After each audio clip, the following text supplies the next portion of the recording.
தருமபுரி மாவட்டம் அரூர் அரசு மகளிர் மேல்நிலைப் பள்ளியில் பள்ளி விழுந்த சத்துணவை சாப்பிட்ட மாணவிகளுக்கு வாந்தி மயக்கம் ஏற்பட்டு அரசு மருத்துவமனையில் சிகிச்சை பெற்று வருகின்றனர்.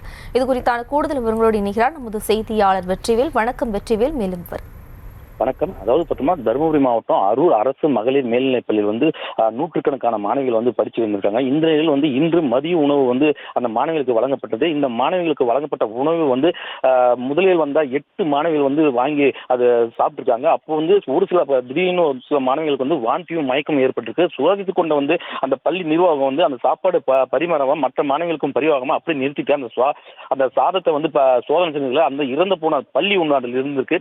அதனால அந்த 8 மாணவிகளை மட்டும் அரசு மகளிர் மேல்நிலைப் பள்ளி மாணவிகளை அரசு மருத்துவமனையில் சிகிச்சைக்கு அனுமதித்தாங்க. சம்பவ இடத்துக்கு தகவல் அறிந்து வருவாய்த்துறையினர் அந்த மாணவிகளை தீவிர விசாரணை மேற்கொண்டு அதுக்கப்புறம் அந்த பள்ளி நிர்வாகத்துறையும் விசாரணை பண்ணிருக்காங்க. இதனால் அந்த பள்ளியினுடைய அந்த மாணவிகளுடைய பெற்றோர்களும் குழுமியினால் பள்ளி நிர்வாகத்தை அந்த பள்ளி வளாகத்தில் பெரும் பரபரப்பா இருக்கு. இதனால் அந்த சம்பந்தப்பட்ட அந்த சமையலர்களுக்கட்டும் அமைப்பாளர்களுக்கட்டும் தீவிர விசாரணை பண்ணிட்டு வந்திருக்காங்க. விவரங்களுக்கு நன்றி வெற்றிவேல்.